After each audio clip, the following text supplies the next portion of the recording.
Bienvenue dans La Truffe dans la gamelle, premier podcast de nutrition vétérinaire. Je suis Charlotte Deveau, vétérinaire nutritionniste, et je vous propose de mettre ensemble la truffe dans la gamelle.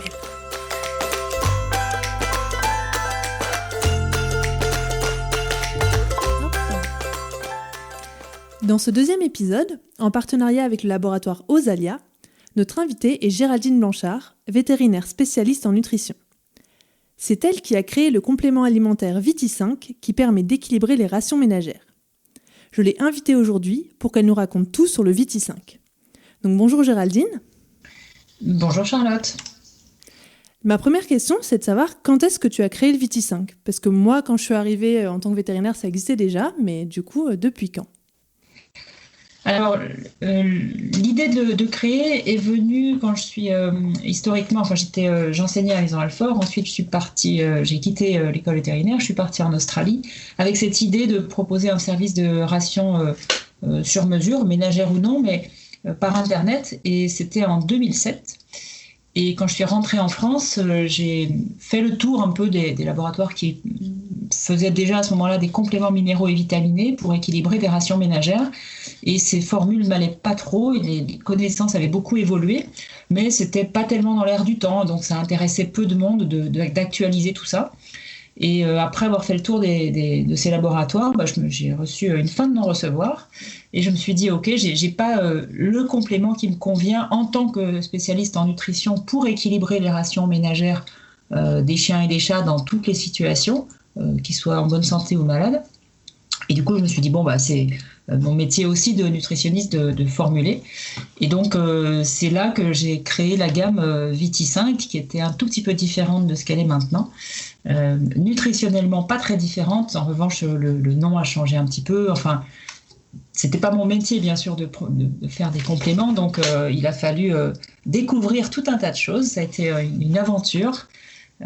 Et maintenant, bien sûr, 13 ans plus tard, l'aventure est plutôt sympa, et puis on a pu améliorer beaucoup les contenants. Enfin voilà, ça a été une aventure un peu épique au départ, et c'était donc maintenant en 2008, il y a 13 ans.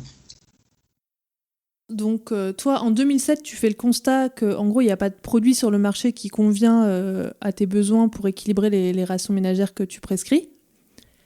Et du coup, comment tu as fait pour le formuler, pour dire je vais mettre autant de tel produit dedans Alors, le besoin, oui, c'était clair, c'est qu'il y avait plus, comme il y avait peu, c'est un petit marché en fait pour un industriel, évidemment, on s'en rend pas tellement compte, mais ça, c'est pas extrêmement important, et donc les gens voulaient pas investir dans l'actualisation des gammes. Et moi, ça me convenait pas en tant que produit, donc il a bien fallu effectivement, je me suis dit j'ai qu'à le créer, et puis hop. Alors ça a été une longue aventure. Comment j'ai fait pour le formuler, c'est mon métier, c'est-à-dire que j'ai cette formation en nutrition, qui est assez ancienne maintenant bien sûr, mais qui me permet de formuler des compléments, des aliments, etc. Comment faire pour le formuler ? C'est faut partir d'un constat, c'est que en nutrition, il y a des besoins à respecter, il y a un minima, un maxima et au milieu un optimal. Et toute la difficulté consiste à savoir comment on va formuler une ration ménagère, ce qui va manquer, et à ajuster, à proposer un seul complément pour tout un tas de rations ménagères différentes, en ayant la certitude qu'on sera proche de l'optimum tout le temps. Et donc pour ça, on peut s'ajuster sur certaines valeurs. Donc je me suis ajustée par exemple sur le calcium, ou le calcium et le phosphore. Et ensuite, j'ai ajouté tous les nutriments qui manquent quand on propose une ration ménagère simple avec viande, huile, légumes, éventuellement féculents. Il manque 6 minéraux, calcium, plus ou moins phosphore, 12 vitamines, 6 oligo-éléments. Et ensuite, j'ai ajouté un certain nombre d'éléments, par exemple des MOS pour le confort digestif, etc. Et je suis partie sur une base de levure de bière, parce qu'il faut un support. On ne peut pas juste grouper des minéraux comme ça et puis les donner. Ça ferait d'abord une très petite quantité, et puis ensuite ce ne serait pas bon au goût, ce ne serait pas acceptable. Et donc là, il y a différentes options. c'est soit on ajoute, il faut un agent de charge en quelque sorte, donc soit on prend quelque chose d'inerte, de la cellulose, mais ça fait ajouter de la fibre, soit on prend de l'amidon, c'est de l'amidon, on n'a pas affaire nécessairement à des animaux qui le tolèrent, soit, donc moi j'ai pris le parti de prendre de la levure de bière, mais on pourrait imaginer d'autres options. Quand tu dis que tu as ajouté des MOS, c'est des prébiotiques, c'est ça? C'était pour la... Oui, c'est des mano-oligosaccharides, c'est pas tout à fait des prébiotiques au sens où ils vont pas être digérés, mais ils vont se placer entre les bactéries et la muqueuse intestinale pour protéger, grâce aux glycosaccharides, pour protéger, enfin au bêta-glucane aussi, et pour protéger un peu des bactéries pathogènes. Voilà, sur le principe. Donc c'est pas des prébiotiques au sens où ils vont pas être fermentés. Les fructo-oligosaccharides le seraient, les MOS le sont beaucoup moins facilement. Et donc toi, tu as choisi une forme poudre, plutôt, il y a des formes qui existent sous forme de comprimé. Est-ce que tu peux nous dire pourquoi tu as fait ce choix? Oui, c'est assez simple, c'est que je me suis rendu compte que les formes comprimées, les gens avaient tendance à, en tout cas un risque majeur de les utiliser comme friandises.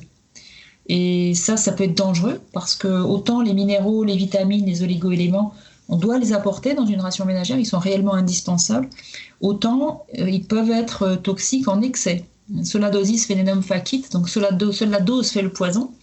Et il faut être très vigilant avec ça. Et donc pour moi, comme c'était des compléments d'une ration ménagère, c'était plus logique d'avoir quelque chose qui se mélange, qui soit en poudre, donc qui se mélange à l'huile, et puis ensuite on ajoute les légumes, et ensuite on ajoute la viande. Et là, ça se mélange bien, c'est une bonne homogénéité. Plutôt qu'un comprimé qui va être donné avalé, on n'est pas toujours sûr qu'il soit donné avec les autres ingrédients de la ration, on n'est pas toujours sûr qu'il soit donné dans la bonne quantité, il peut être donné en plus facilement qu'une poudre. On peut toujours avec la poudre faire cette erreur, bien sûr, mais dans mon esprit c'était moins risqué. Et puis c'est aussi plus facile à doser. On peut doser de la poudre au gramme, ou enfin on le fait au millilitre parce que c'est plus facile dans des petites dosettes. Des comprimés, c'est tout de suite plus compliqué. On est en un comprimé, une moitié de comprimé, pour moi c'était moins intéressant. Combien de temps, du coup, ça t'a pris entre ton retour d'Australie et cette idée j'ai besoin de créer un produit et la fois où tu as eu ton premier pot de Viti5 dans les mains? Je me souviens plus très bien, mais ça a pris le temps, vraiment, ça a été assez rapide parce qu'on a beaucoup travaillé le truc et qu'on menait, enfin, c'est moi qui faisais tout en fin de compte. J'avais une collaborateur qui est toujours avec moi et qui est le docteur Lolita Sommer, qui est, on était deux quand on a créé tout ça. Je pense qu'on a mis moins d'un an, sachant que c'est pas classique et que la plupart du temps, quand on veut créer des choses, ça prend 2 ans. Ouais, c'est très rapide. Et du coup, tu as dû faire appel à une usine, un façonnier pour fabriquer... Oui, j'ai fait appel à mon carnet d'adresses pour trouver des gens compétents et très sérieux et qui me suivaient sur une création avec des très petites quantités parce qu'évidemment, on n'en a pas produit des tonnes, on en a produit une centaine de pots pour voir un peu ce que ça allait donner. Le business, c'était pas trop mon truc, donc le départ a été un peu épique. Et voilà. Et donc, c'était une belle aventure et c'est les mêmes qui le fabriquent toujours pour nous maintenant. Super. Donc, on est très heureux de ça. Ouais. C'est un partenariat professionnel qui a vraiment du sens. Et c'est fait en France, voilà, avec des gens qui travaillent très bien. Comment tu as fait pour le tester au départ, ton premier produit ? Le tester, c'est vérifier que la composition qu'on veut faire est la bonne. Donc ça, c'est des analyses. Et ensuite, c'est l'essayer. Donc c'est essayer avec des rations, donc sur des chiens et des chats autour de moi. Mais il n'y a pas eu d'autres tests que ceux-là. C'est-à-dire, je me suis fait confiance en quelque sorte. Et voilà. Et donc, le test, ça s'est fait naturellement quelque part. On est parti sur la vraie vie, quoi, direct. Donc, mais c'est un produit qui est analysé, tu vérifies régulièrement qu'il y a bien les doses que tu veux. Oui, c'est ça. C'est-à-dire que le contrôle, c'est du contrôle qualité permanent. Alors, on le fait pas toutes les semaines. Ce qu'on fait, c'est qu'on contrôle à la fabrication. Il y a un gros suivi qualitatif sur les fiches de fabrication, sur les poids. Il y a une double vérification. Enfin, voilà. Tous les lots sont pas analysés pour tous les nutriments à chaque fois. Ce serait, si on veut le faire, on vend pas. C'est-à-dire, on vend 3 fois plus cher. C'est beaucoup trop cher. Donc, il faut pas se leurrer, quoi. Tout n'est pas analysé tout le temps. Donc on fait des analyses un peu... Il y a un plan d'analyse qui est un peu au hasard en quelque sorte. Et on fait un certain nombre d'analyses parce qu'en plus il y a une durabilité, hein, donc le produit va... comment dire, la DLUO c'est 2 ans.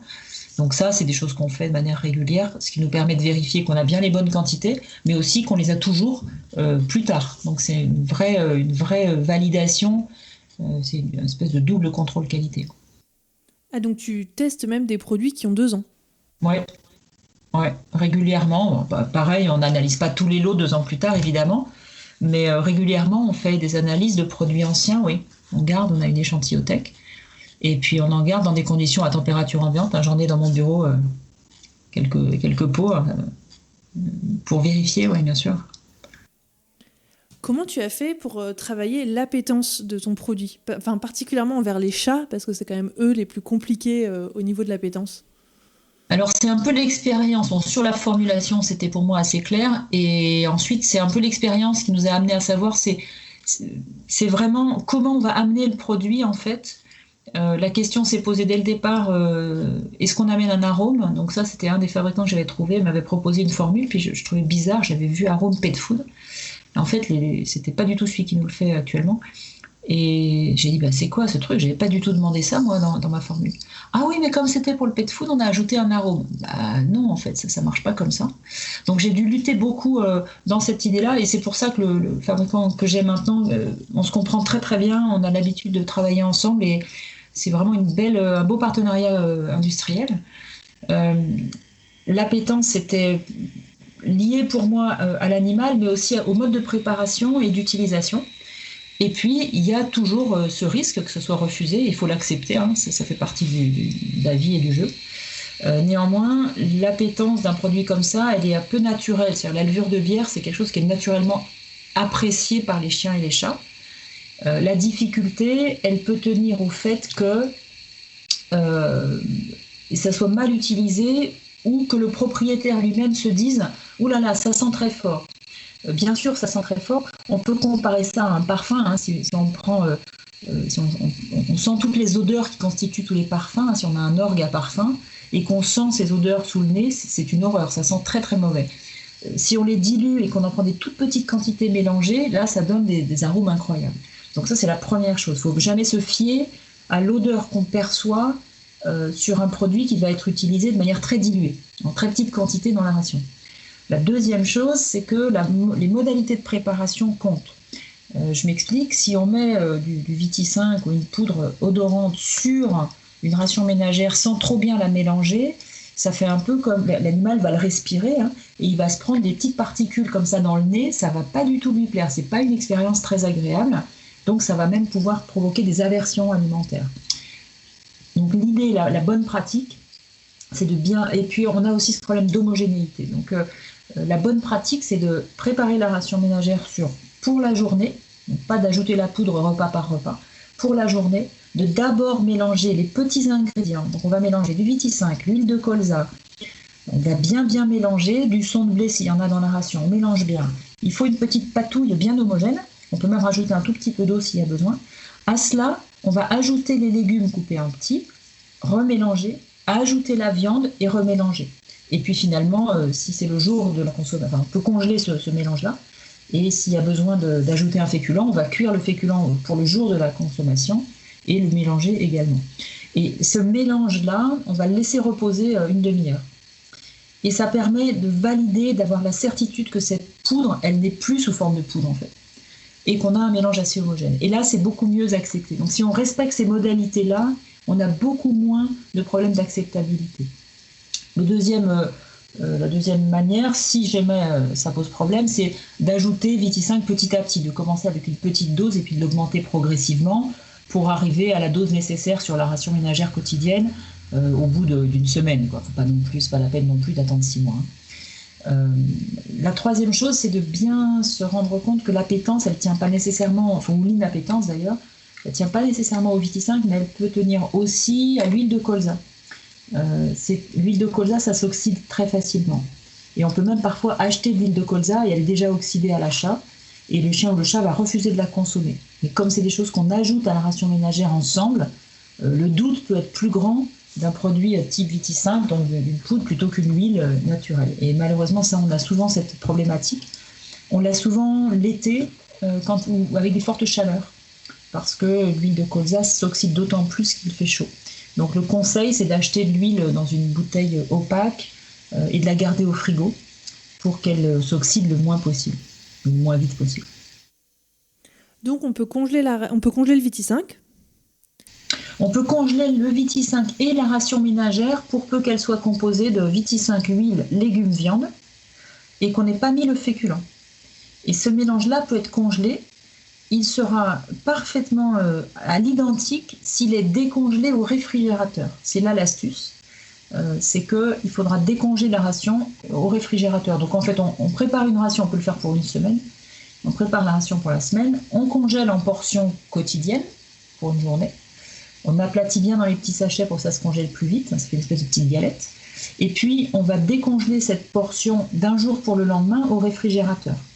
Et comme ça, on pourra soit donner ce mélange en 4 repas, par exemple, dans la journée, soit ajouter le féculent qu'on va faire cuire le jour de la distribution au mélange et distribuer le mélange auquel le féculent a été ajouté en 1, 2, 3, 4 repas. C'est souvent plutôt chez le chien, et 4 repas chez le chat.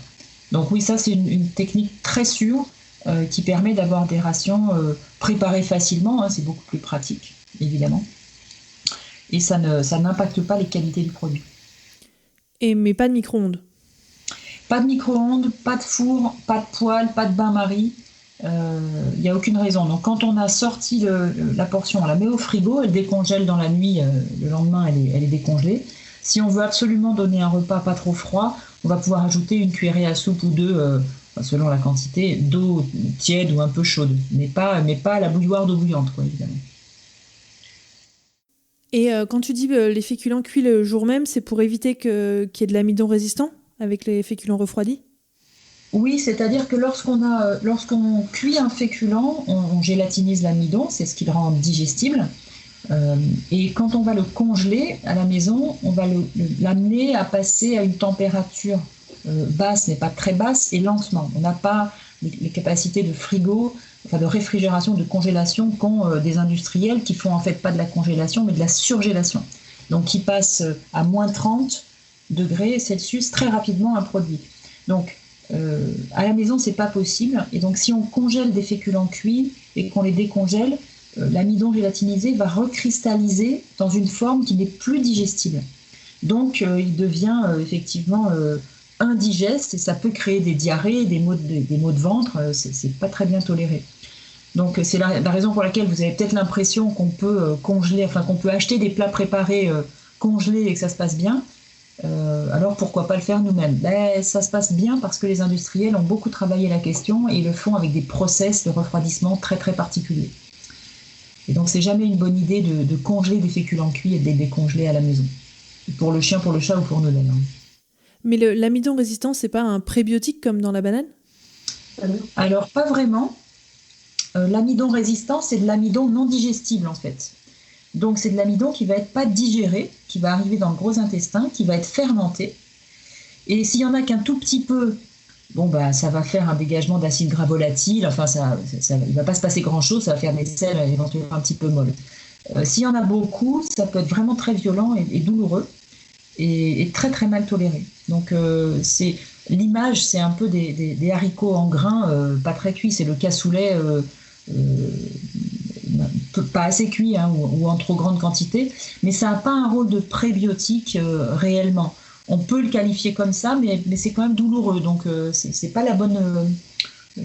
J'aurais pas tendance à le voir comme quelque chose de positif. Donc un amidon résistant, c'est un amidon qui n'est pas digéré en fait. Donc c'est bien sympa pour l'index glycémique, mais pour la qualité des selles et la tolérance digestive, on vous en parle rarement dans les publis, mais c'est pas idéal. Donc c'est pas quelque chose à rechercher en réalité.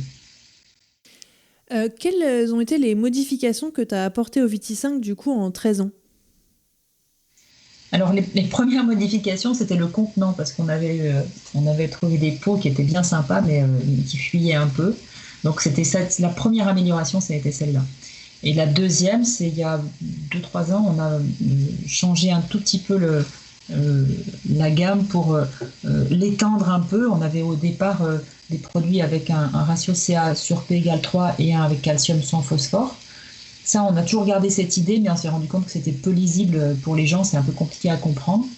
Et donc l'amélioration, ça a été plus récemment, l'année dernière, de se baser plus sur l'usage, donc des compléments qui sont pour un usage, le Viti5 Orange pour les rations ménagères, animal en croissance, reproduction, bonne santé adulte, nourri en ménager complet. Le bleu, nourri en ménager complet pour les animaux âgés ou malades, rénales ou troubles urinaires. Et puis le rouge pour les rations mixtes. Et on s'est rendu compte qu'avec le temps, que beaucoup d'animaux sont nourris en rations mixtes, en fait. Donc une partie industrielle, une partie ménagère. Et on a décidé de sortir cette indication-là avec un produit dédié pour plus de simplicité. Donc ça, c'est vraiment pour équilibrer la partie ménagère de cette ration mixte, sachant que la partie industrielle s'équilibre en elle-même pour les calories couvertes, mais n'équilibre pas l'ensemble, bien entendu. Il n'y a pas cette compensation. Il faut équilibrer la partie ménagère d'une ration mixte. Et donc ça a été vraiment une belle évolution pour moi. C'était vraiment important de pouvoir proposer ça et avoir un complément dédié qui soit bien compris. Et on a aussi fait un CMV, un Viti5 pour le furet, donc, qui est Viti5 violet, qui est pour le furet. Pour les furets qui peuvent être nourris en ration fraîche, donc toujours sans féculents pour le coup, avec Viti5 huile, son de blé et viande. Donc ça fait suite à une étude qu'on a publiée il y a quelques années maintenant. On a montré qu'en fait il n'y avait pas de bonne alternative industrielle pour les furets. Par contre, on a mis au point des recettes ménagères et pour les équilibrer, il fallait passer par un complément. Donc voilà, c'était un peu la nouveauté. Bien sûr, c'est pas non plus un gros marché, mais c'est vraiment, ça me tenait beaucoup à cœur. Le furet, c'est un carnivore encore plus strict que le chat. Et ça permettait d'avoir un produit dédié. Non, l'autre évolution, ça a été les formats. Au début, on avait un seul format, bien sûr, parce que produire ce genre de produit, ça coûte cher et quand on n'en fait pas beaucoup, c'est compliqué. Et donc, avec le temps, on a pu augmenter les formats, avoir 2 formats, donc 250 grammes et 600 grammes en boîte. Et puis là, cette année, sortir des éco-recharges. Alors, ça aussi, on avait eu l'idée il y a très longtemps. Ça nous tenait beaucoup à cœur pour des économies de plastique, tout simplement. Mais là encore, il faut qu'il y ait un certain volume pour pouvoir proposer tout ça. On ne peut pas faire ça quand on démarre, c'est juste pas possible. Donc là, c'est un peu la nouveauté de cette année, c'est d'avoir pu proposer des éco-recharges pour les Viti5 bleus, orange et rouge. Donc on était très contents de ça.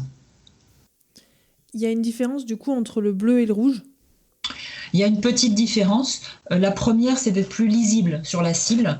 Et après, il y a des petites différences de composition. C'est pas fondamental. On pourrait substituer l'un par l'autre sans trop de difficultés. Puisque le taux de calcium est le même et le phosphore, il n'y a pas de phosphore ajouté. Donc, il y en a un tout petit peu parce qu'il y en a naturellement dans la levure, mais c'est rien du tout. Mais les vitamines oligos, c'est un tout petit peu différent. J'ai posé des questions sur ma page Facebook, j'ai dit que j'allais t'interviewer, donc si les auditrices avaient des questions à te poser. Et il y en a beaucoup qui disaient que le Viti5 bleu semblait moins appétant. Est-ce que c'est parce qu'il n'y a pas de phosphore et que le phosphore pourrait avoir un rôle d'appétence ? Je pense pas, je pense que le Viti5 bleu est plus sur des cibles d'animaux qui ont un peu moins d'appétit. Donc sur des animaux âgés, insuffisants rénaux, qui ont eu des urolithiases, donc qui n'ont pas l'habitude forcément, qui sont pas très bien. Donc je pense que ça vient plus de là, ces animaux qui ont déjà des habitudes anciennes. Je pense pas sincèrement qu'il y ait une différence liée forcément au phosphore. C'est possible, mais je n'aurais pas tendance à l'interpréter de cette manière. Je pense que l'origine est un peu ailleurs. Comment tu fais si les animaux refusent le complément ou ne le tolèrent pas, si ils tolèrent pas, je pense, la levure de bière, ça leur provoque des vomissements ou des diarrhées ? Alors ça peut arriver, bien sûr. Un animal peut être allergique à la levure de bière, c'est tout à fait possible. Bien sûr, c'est pas la majorité, heureusement, mais ça peut arriver. Et dans ce cas-là, ça dépend réellement. Alors ce qu'on essaye, c'est de leur dire, essayez de donner de la levure de bière tout seul pour voir si vraiment c'est ça l'intolérance, parce que parfois on peut avoir cette hypothèse sur le Viti5, puis en fait quand on creuse, on se rend compte que le problème est vraiment ailleurs. Donc si on a la certitude que c'est cela, soit on va aller chercher un complément peut-être un peu moins bien adapté, mais qui sera différent, avec une composition différente. Donc c'est notre métier de vétérinaire nutritionniste. Soit s'il n'y a pas d'équivalent, et sans phosphore, à ma connaissance, il n'y a pas d'équivalent, alors on est obligé de prendre 2 compléments, d'aller chercher du carbonate de calcium d'un côté et un complément de minéraux vitamines de l'autre. Ce qui donc est plus compliqué, mais ça arrive qu'on le fasse, et voilà, qu'on donne les bonnes quantités évidemment selon l'animal. Est-ce qu'il y a des cas où aucun Viti5 n'est indiqué ? Oui, quand on nourrit uniquement en alimentation industrielle. Si on nourrit en alimentation industrielle uniquement avec des aliments complets, donc des croquettes des boîtes, c'est écrit dessus aliments complets. Il ne faut pas, alors sauf vraiment exception, j'en vois pas, mais enfin, jamais ça n'existe pas, mais bref. Mais dans 99,99% des cas, il ne faut pas ajouter de Viti5. Ça pourrait être excessif, ça pourrait être trop.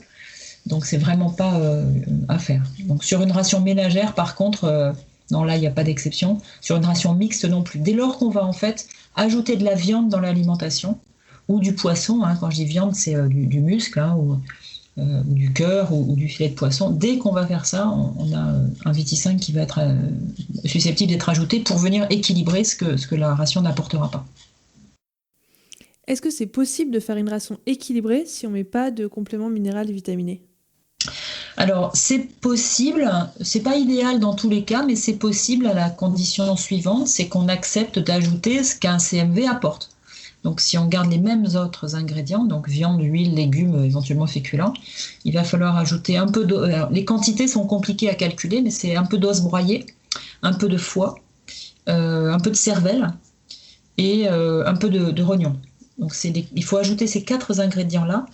La quantité est assez compliquée à calculer et on n'est jamais sûr, et c'est bien la différence, on n'est jamais réellement sûr de la composition, c'est-à-dire que les gens peuvent le faire, c'est leur animal, ils font ce qu'ils veulent, mais en tant que vétérinaire, on a une responsabilité.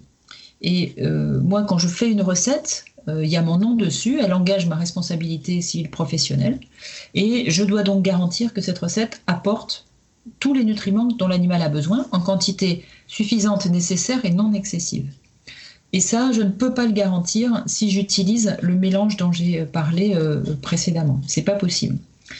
Donc, pour une raison simple, c'est que je ne vais pas analyser l'échantillon de foie que je vais mettre dans ma recette à chaque fois, évidemment, et la composition en nutriments de tous ces organes, enfin de tous ces composants, elle dépend de l'animal qui les a consommés. Donc c'est pas facile à voir, on ne voit pas dans le bar de café, c'est sûr. Et donc c'est très complexe. Mais sur le principe, c'est possible. Je t'ai entendu parler tout à l'heure de son de blé. Est-ce qu'on peut utiliser du son d'avoine ? Je ne le recommande pas. Le son de blé et le son d'avoine sont des sons qui ont des compositions différentes.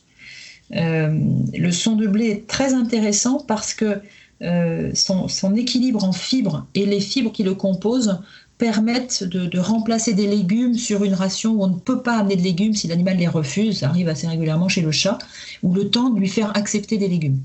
On peut le faire chez le chien également, mais c'est moins courant, disons. Le son d'avoine est beaucoup moins bien toléré.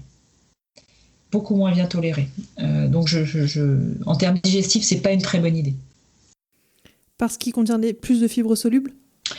Il contient des fibres pas forcément solubles, mais qui sont susceptibles d'être effectivement... il faudrait que je retrouve la compo exacte, mais le type de fibres solubles et insolubles est vraiment différent. Vraiment différent. Donc c'est pas tant qu'il soit seulement soluble, c'est l'ensemble des fibres qui a un profil différent. Si on veut, le son de blé passe vraiment mieux. Franchement, c'est beaucoup plus intéressant. Le son d'avoine est beaucoup moins. Le son de riz, c'est très très dur, donc c'est vraiment une très mauvaise idée. Tout ça risque d'être mal toléré. Ça peut fermenter ou dans un cas et donner le son de riz donner des irritations intestinales. C'est très irritant, c'est très très dur comme fibre. Donc parmi les questions des auditrices, il y avait une question, alors on a déjà partiellement répondu, c'était est-ce que le Viti5 perd de sa qualité avec la congélation ? Ça tu nous as dit que non, et avec la cuisson. Il ne faut pas cuire Viti5, oui, parce que les vitamines sont sensibles à la chaleur. Donc les minéraux, non, les minéraux, ça ne disparaît pas à la chaleur, mais les vitamines, oui. Et donc, c'est pas du tout une bonne idée de cuire du Viti5. Oui, absolument. Donc on le rajoute à la fin, en fait. On le rajoute pas à la fin. On prépare son mélange Viti5 huile de colza, parce que l'huile de colza, c'est pareil, ça ne résiste pas du tout bien à la chaleur, hein, ça s'oxyde à la chaleur. Donc on mélange Viti5 huile de colza, et séparément, on cuit les légumes et la viande, éventuellement les féculents, et on va ajouter au petit mélange Viti5 et huile les légumes cuits, la viande cuite, éventuellement le féculent cuit. C'est comme ça que ça se passe. C'est pas je cuis tout et je rajoute à la fin, je pose dessus du Viti5. C'est vraiment très important. Cette modalité de préparation, elle change tout en fait. Elle change l'acceptabilité d'une manière considérable. Une autre question, est-ce que dans le cas où un animal mange des friandises à côté qui rapportent aussi des vitamines et minéraux comme le foie, les os, les yaourts ou le fruit, on donne quand même le Viti5?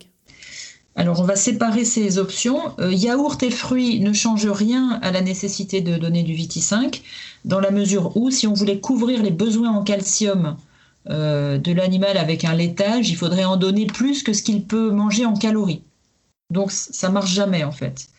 Par exemple, pour un chat ou un chien de 5 kg, il faut 400 grammes de yaourt par jour pour couvrir l'équivalent calcium de ce que va apporter le Viti5.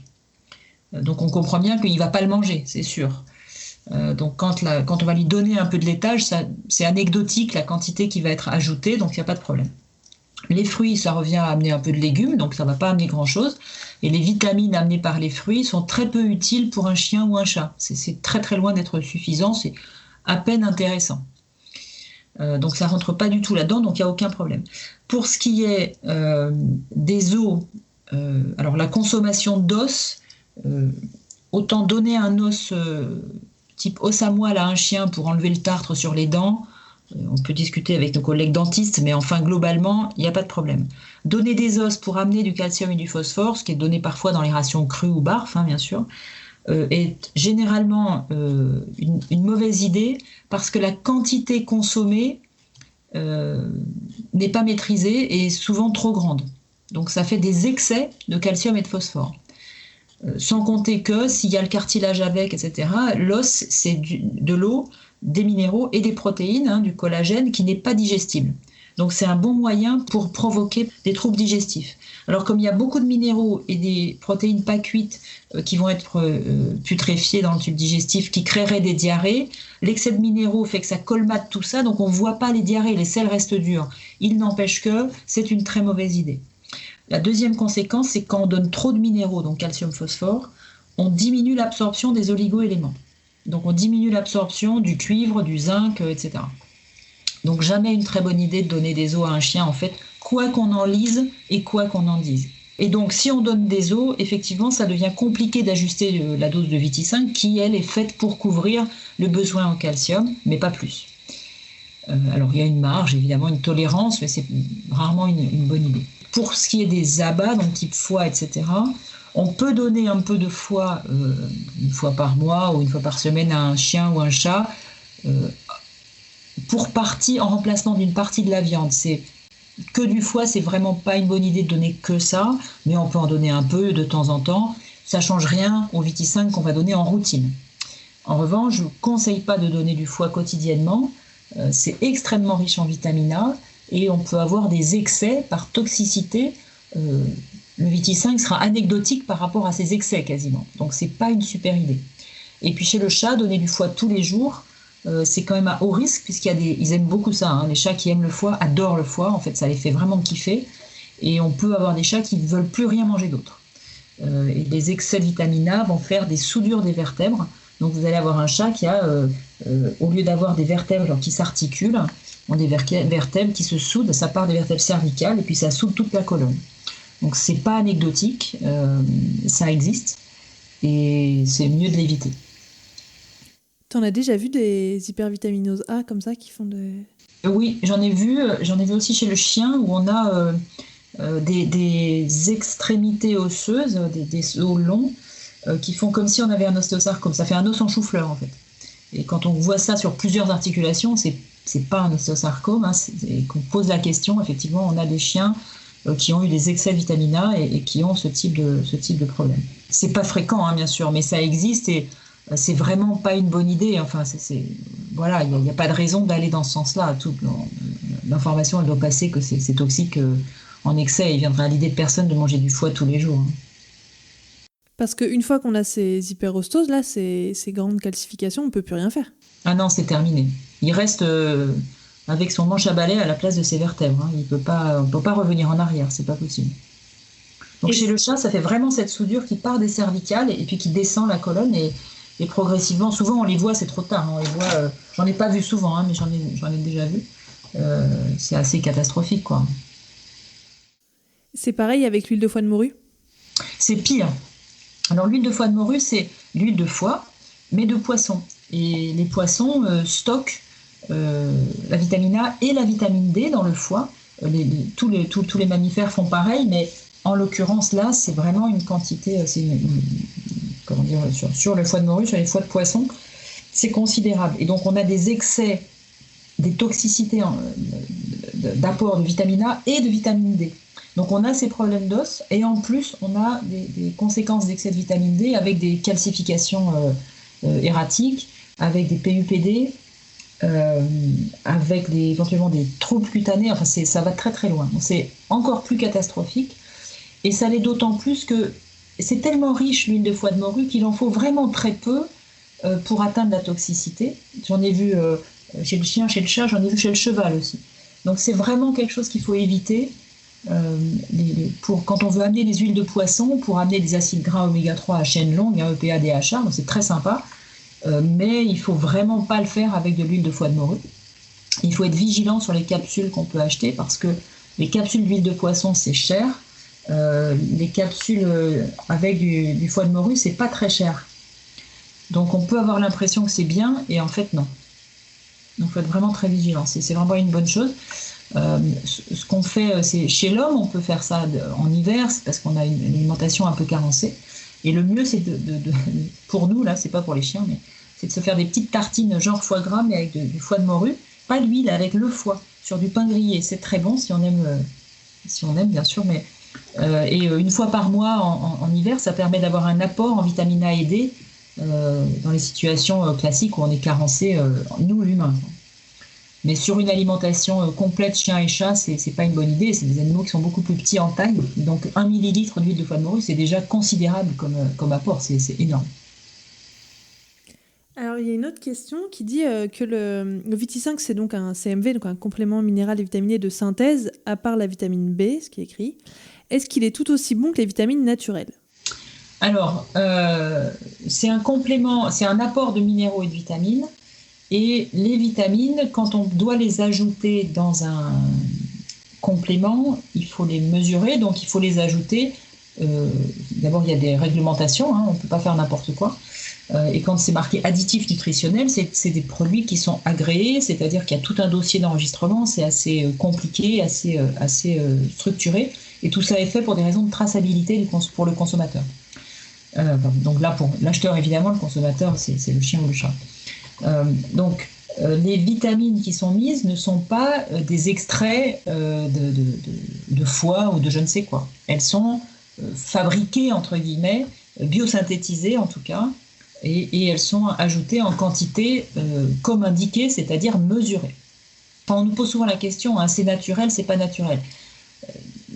On n'a pas le droit d'utiliser le mot naturel dans un aliment parce que bien sûr c'est naturel, sinon ça ne serait pas utilisé par l'organisme. La forme sous laquelle on va l'ajouter pour l'animal, elle tient à l'animal. C'est-à-dire que quand on ajoute de la vitamine A, par exemple, hein, dans le Viti5, on ajoute du rétinol.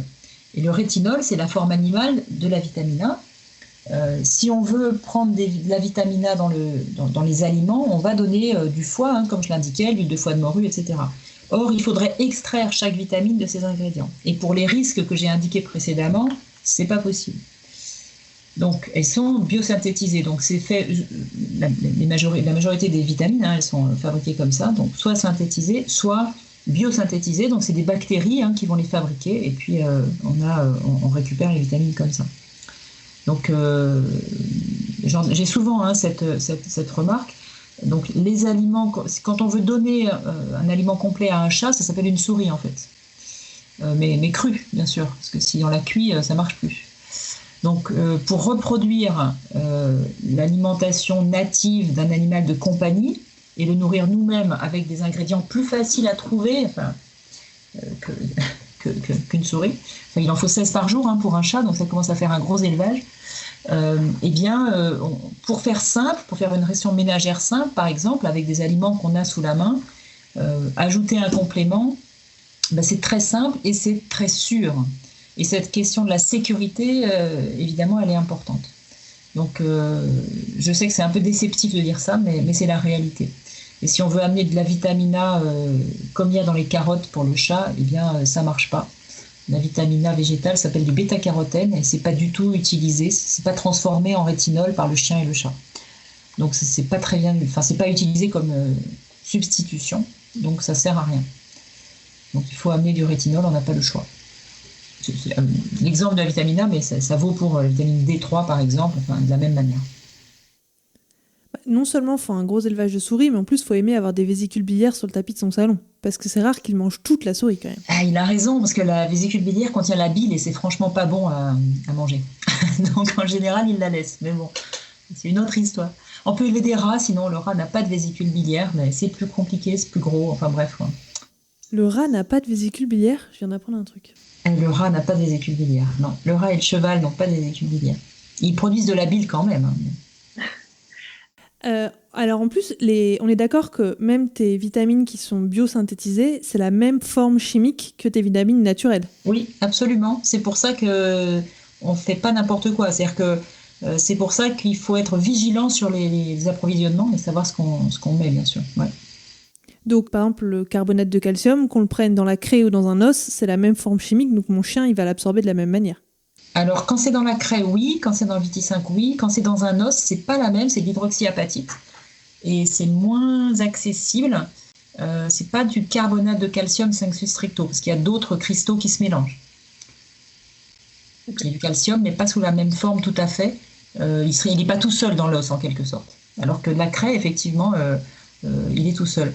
Et c'est d'ailleurs parce que dans une ration ménagère, on a ces formes-là qui ne sont pas de la carcasse, qu'on peut en mettre peu, qu'on peut mettre peu de phosphore, on rajoute du phosphore avec le Viti5 parce qu'il n'y en a pas assez seulement dans la viande pour la croissance et l'adulte, par exemple. Et c'est une forme qui va être, c'est un phosphate bicalcique, et qui est très accessible et qui n'est pas un sel toxique de phosphore. Enfin, il y a des sels de phosphore type phosphate de sodium, etc., comme on trouve dans les sodas et autres, qui sont pas du tout, qui sont toxiques à haute dose pour les reins. Donc là, c'est pas le cas. Mais effectivement, la disponibilité varie en fonction des formes d'apport minéral qu'on incorpore. Ouais. Autre question, combien de temps le pot se conserve une fois ouvert ? Alors, il n'y a pas de délai en jours. C'est très stable, Viti5. Donc, ça se conserve assez bien. 2-3 mois, ça ne pose pas de problème, pour peu qu'on ne l'expose pas à la chaleur et à l'humidité. Donc, si on le garde au frais, bien fermé, au frais, voire dans le frigo, si on veut le garder un peu longtemps, qu'on a un animal petit, il n'y a pas de problème. Moi, j'ai une question pour les régimes d'éviction. Donc, quand on a un animal avec une suspicion d'allergie alimentaire, qu'est-ce qu'on fait ? On met pas le Viti5 au début et on l'introduit après. Au niveau allergique, ça donne quoi ? Bonne question. Alors, ça dépend ce qu'on appelle suspicion d'allergie alimentaire. De manière générale, quand on voit des troubles digestifs cutanés, etc., et qu'on se dit « Ah tiens, peut-être qu'il y a une composante alimentaire », la première chose à faire, c'est plutôt de faire une ration ménagère équilibrée, avec peu de glucides, avec assez de protéines, donc adaptée en fait à l'animal. Et j'aurais tendance à conseiller de mettre le Viti5 d'emblée. Le Viti5 et l'huile de colza, avec les légumes et la viande, et éventuellement le féculent. C'est une première étape parce que énormément de situations de troubles digestifs ou cutanés, en fait, ont peut-être une composante alimentaire, mais ont rarement une origine allergique. Donc ça, c'est mon premier conseil. Et si ça ne suffit pas, si ça ne se passe pas bien, c'est-à-dire s'il y a une réaction assez violente, alors on peut retirer effectivement Viti5 et se dire, voyons comment ça se passe. Et Viti5 seulement, c'est-à-dire qu'on laisse l'huile. Et là, on va voir ce qui se passe. pendant 1 mois. Et si on voit rien, il faut se poser des questions et se dire le problème n'est pas là. Si on voit quelque chose, alors ce que je conseille, c'est d'ajouter de la levure de bière toute seule pour voir si effectivement c'est bien la levure de bière qui n'est pas tolérée par l'animal. Et dans certains cas, en fait, c'est très bien toléré, donc le problème est ailleurs. Donc c'est vraiment si c'est mal toléré d'emblée, ou si on a une vraie suspicion connue, je veux dire quelqu'un a un animal qui réagit, il a remarqué que chaque fois qu'il donnait des petits comprimés de levure de bière, poum, il se gratte et tout. Là, évidemment, on se doute bien que c'est un vrai risque. Mais de manière générale, ce n'est pas le cas. Et c'est une très bonne question parce que j'ai entendu aussi cette manière de faire. Et j'ai souvenir, quand j'étais étudiante, on nous disait les régimes d'éviction, c'était cheval patate ou cheval lentille. Et c'était pas du tout équilibré. Alors déjà qu'on avait des animaux qui étaient pas très bien, on leur mettait pas du tout d'acide gras essentiel. Donc pour des animaux qui avaient souvent des problèmes cutanés, c'était pas une super idée. On n'équilibrait pas, alors qu'on crée en fait des carences en oligo-éléments qui eux-mêmes ont un impact majeur, et en vitamines, qui eux-mêmes ont un impact majeur sur la qualité du pelage. Donc c'était pas des super idées, et c'est une des premières choses que j'ai faites quand j'ai commencé à enseigner, c'est de changer ça et de faire des rations où je faisais cheval, huile, huile patate et CMV. Et je mettais un complément minéral. Alors, je commençais souvent par au moins du carbonate de calcium et un complément de vitamine, mais je mettais souvent un complément minéral. La difficulté à l'époque, et ça a été un des moteurs à faire du VT5, c'était que la plupart des compléments minéraux ont dedans des protéines animales. Ça s'appelle hydrolysate foie de porc, ça s'appelle tout ce qu'on veut. Donc, c'était très gênant. Donc, l'intérêt de VT5, c'est que le seul risque potentiellement allergique du produit, c'est la levure de bière. Donc on sait que si un animal ne la tolère pas, bien sûr, il ne va pas le tolérer. Mais donc on sait aussi qu'on peut le donner et que dans 99% des cas, ce n'est pas un problème. Donc j'ai tendance à dire commencer avec un régime ménager simple, VT5, huile de colza, légumes, viande. Si c'est mal toléré, si au bout d'un mois il y a un problème ou si ça ne s'améliore pas, alors d'accord pour supprimer ou vérifier, faire un test de provocation sur de la levure toute seule en fait. Alors moi, j'aime beaucoup mes invités parce que vous me dites tous que mes questions sont bien. Et ça, je trouve ça hyper gentil. Les questions pratiques, c'est toujours bien et on en a beaucoup. On reçoit beaucoup de questions un peu du même ordre, tant à titre personnel que sur le site Cuisine Accro. Et il y a beaucoup de questions auxquelles on donne des réponses dans les FAQ, dans la foire aux questions, ou sur mon blog. Mais tout le monde ne va pas les lire, d'abord, malheureusement, ou j'en sais rien. Et puis parfois, je les réponds et puis je ne les diffuse pas. Et donc, toutes ces questions pratiques, elles sont intéressantes, bien sûr. Non, c'est chouette. Écoute, Géraldine, je te remercie parce qu'on a appris vraiment beaucoup de choses, y compris que le rat n'avait pas de vésicule biliaire, à replacer dans un dîner mondain à l'occasion. Et j'invite toutes les personnes qui ne l'ont pas encore fait à aller voir déjà ton blog, ton site, lire ton livre. Donc tu as publié récemment une deuxième version de ton livre sur la ration ménagère. Oui, sur l'alimentation des chiens, au-delà de la seule ration ménagère. Mais effectivement, l'alimentation des chiens, c'est aux éditions du groupe France Agricole. Et la deuxième édition, ça a dû paraître pendant le confinement, je pense, il y a pile 1 an, donc en 2020.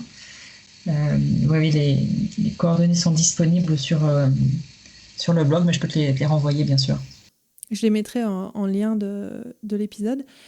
Pour les gens comme moi qui avaient déjà la première version, qu'est-ce qu'on va trouver de nouveau dans la deuxième version ? Une actualisation des chapitres et en particulier barres sans céréales, etc. Donc ce qui est plutôt nouvelles habitudes. La première édition datait d'il y a, je ne sais plus, 2008, je crois, plus de 10 ans. C'était une dizaine d'années. Et on n'avait pas encore l'avènement de ce type d'alimentation en Europe.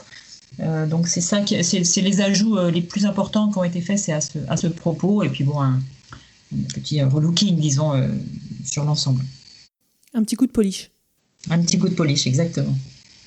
Eh bien parfait, j'invite tous ceux qui s'intéressent à l'alimentation des chiens à aller lire ton nouveau livre. Je te remercie encore une fois et je te dis j'espère à bientôt.